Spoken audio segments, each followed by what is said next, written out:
Eric Gales, welcome to noise11.com, and great to hear we're going to get you back down here because last time was pretty bloody good, Eric.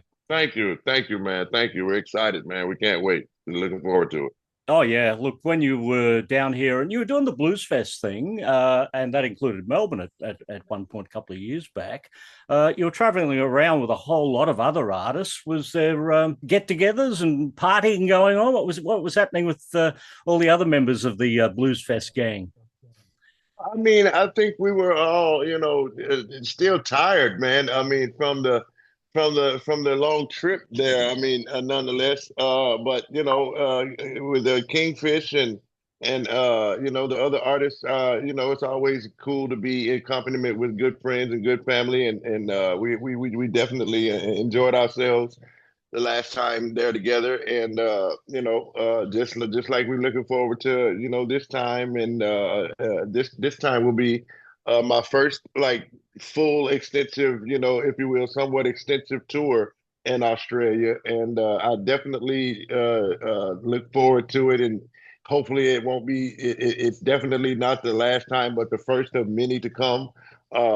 I like it down there.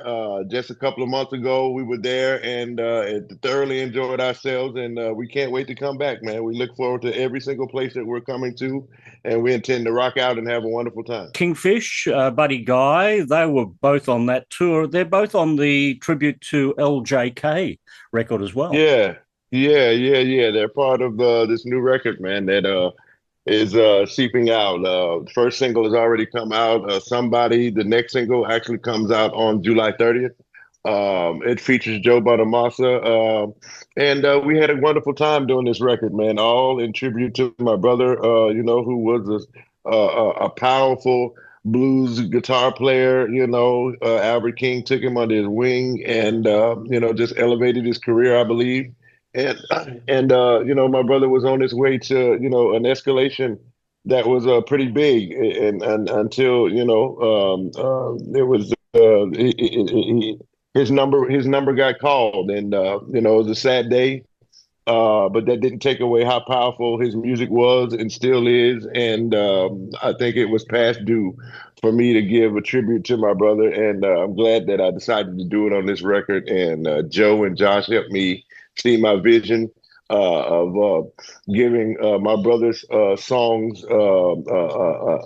light of day, through my eyes, and just really illustrating his work and having fun with some friends of mine on this record. So we had a wonderful time doing it. Somebody, the song we've just talked about with Buddy Guy and Roosevelt Collier.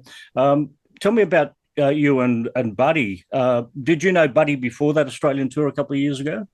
Yeah, I've known Buddy for quite some time, and as well, Buddy knew my brother from back in the day. They, played on some festivals and stuff together, and I mean they crossed paths.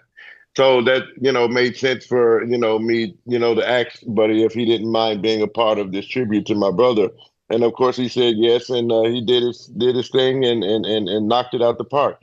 But also on top of that, I've been on tour with Buddy Guy over the past couple of years, so that made it pretty easy. And I consider Buddy Guy definitely like a whole lot of other people consider Buddy Guy one of my mentors, and I really look up to the legendariness that is Buddy Guy, and it was just a huge honor to be able to get an icon like him on the record, and the way we paired up and tackled the song. You would have thought that we were in the studio at the same time, but we weren't. But it came across as if we did, and it turned out really wonderful. So I'm forever indebted, and I appreciate Buddy Guy for his contribution to this record. Don't Want to Go Home, and It Takes a Whole Lot of Money. Both have Joe Bonamassa, the last one with Josh Smith as well. Joe's guitar playing is just, it's, how do I say this? It should not be coming from a white man. Hey man, hey! I gotta. I can't do nothing but agree with you, man. He's killing it, man. He's killing it. I mean, mind you, he purposely, kind of touched into the Albert Collins vibe some and some of the solos and especially in Whole Lot of Money. Kind of gave that sort of vibe a little bit, but still, you can tell that it's Joe that's playing, but he gave a little bit of Albert Collins vibe, and I can't wait for the world to hear this record, man. That one, man, I think is going to be one that's definitely going to turn the ears up of people that really like guitar and to see, a lot of people have been, anticipating the next round of what, the crown illustration that me and Joe did on I Want My Crown, and what would be the next venture of Eric Gales and Joe Bonamassa, as it pertains to, the quote unquote guitar battle, if you will. Which in essence was, not in our opinion, it never was a battle. It was, just teaming up to ultimately create a win for the listener. And I think we've done a wonderful job in that. And, of course, Josh Smith is a powerhouse of a player, producer, extraordinaire. And, of course, I wouldn't have had it any other way to incorporate him on a song that gave light to my brother, and a huge homage to my brother King. And we got in the studio and did a wonderful deed on A Whole Lot of Money.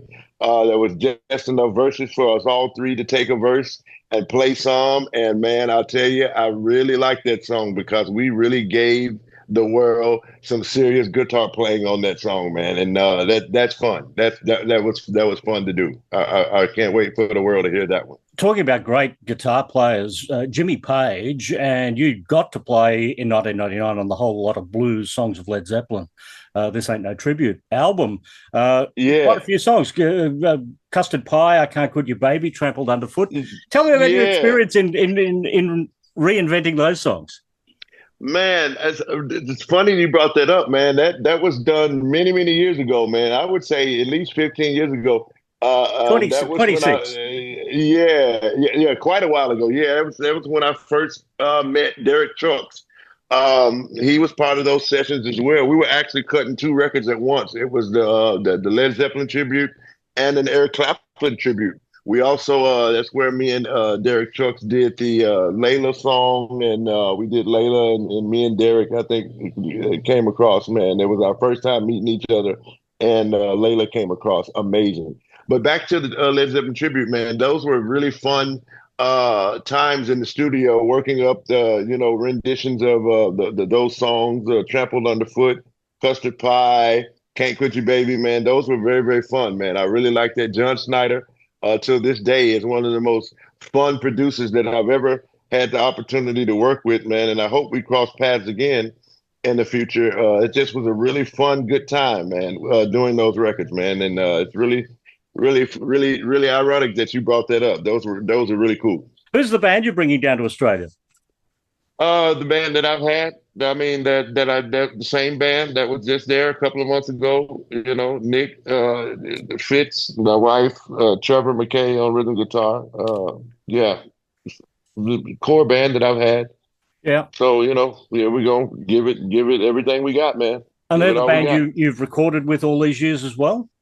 No, that has kind of changed. I often, do something different when I'm recording. I mean, it just all depends on what's happening at the time. But my touring band stays very consistent, with the exception of the bass players. I don't know what it is about bass players, but every so often have to wind up getting another bass player, and I don't know why, for issues that I choose not to go into at the moment. But anyway, it just seems to be sometimes always an issue with bass players. But I'm pretty confident in who I have right now with Fitzgerald Tate on the bass. He has massive energy and he's a monster player, and I'm very proud of him as it pertains to being in my group. Yeah, well, I guess in Spinal Tap, it's the drummers that they have problems with, not the bass players. So at least you haven't done the Spinal Tap thing. Right. Have you watched that movie? I have. Yeah, I have. It's been a while, but yeah. Well, you must be pretty excited. Spinal Tap 2 is coming out in September. They've finally done a sequel to it. Wow, I didn't know that. It should be interesting then. Very interesting. Yes. Is there Spinal Tap moments that you've had in your career Like, getting I lost think backstage was a Tom Petty thing. yeah, I think every artist has. I think every artist has had some sort of Spinal Tap moment at some point in time. You know, take a pick of many of those particular moments that could be, and somebody fits that criteria. I'm sure. But I mean, every show must go on, and you keep pushing. Walking out on stage and saying the wrong name of the city that you're in, walking out and thinking it's a full house and it's two people out there, or yeah, lost backstage, or security won't let you in the back door, and you're the one that's headlining that night. It's just all kinds of things that happened that that movie depicted. Actually real life things that go on in the industry. I guess some artists see it as a comedy, some see it as a documentary. Yeah, it's both. In my opinion, it's both. Yeah. Well, I can't wait to see you back down in Australia. Some great venues that you'll be playing in when we see you down here too. So nice and intimate, Yeah, up close and personal, Eric Gales. nice, Yeah. nice. I look forward to it. I like it like that, man. Just to be able to vibe and swap good positive energy with the audience, and have that be reciprocated is a very priceless moment. So I look forward to that a lot, man, and just having the opportunity to come over and tour extensively in Australia is something that I'm looking forward to. This is the first time that we will have had this opportunity. Of course, we played Byron Bay and, like you said, Melbourne and this and that. But during a proper first come over there tour, 7 dates over 2 weeks. Is a proper first time to come over there and test the waters. And man, I hope we sell every place out and leave them wanting more. And we hopefully we'll be back within 6 months. 6 to 9 months, and make it a yearly thing, man. So it's been a long time coming. I've been waiting on this for quite some time. There's a reason that I haven't really entered into a full tour over there. Is because of a commitment that I was going to. It's politics involved. And when you come and tour, and there's a certain promoter that you try to stay loyal to and not use anybody else, but certain time I had to kind of throw that to the side because things weren't happening in that realm. So things were happening with somebody else. So I chose to pick the person that things were happening with, and no shade thrown against anybody else. Byron Bay or anything like that. I love Byron Bay, and hopefully if it's to come back again, I'd love to come and play Byron Bay again. But whoever's letting me know that it's possible for Eric Gales to come and do full tours and anywhere, then that's who I'm gonna go with. Especially if the money makes sense and the logistics line up to work in my favor. I'm definitely gonna hit the green light button on that. Well, I can't wait to see you down here. Just don't make the mistake of standing up on a Melbourne stage and saying hello, Sydney, as Right. George Michael did. George Michael did when he was in Melbourne. He gave us a hello, No Sydney. way. No way. I mean, it happens, man. It happens. I mean, it's not meant with ill intent, of course, but it happens, man. It happens. What can I say? What can I say? Okay, Eric Gales, I can't wait to see you again in Melbourne. And thank you for joining us here today at Noise 11. Thank you, man. I appreciate it, man. Hope to see you at one of the shows. And if I don't, man, it was great talking to you. And thanks for having me. I appreciate it. You'll definitely see me at the Melbourne show. I'll be Thank there. you.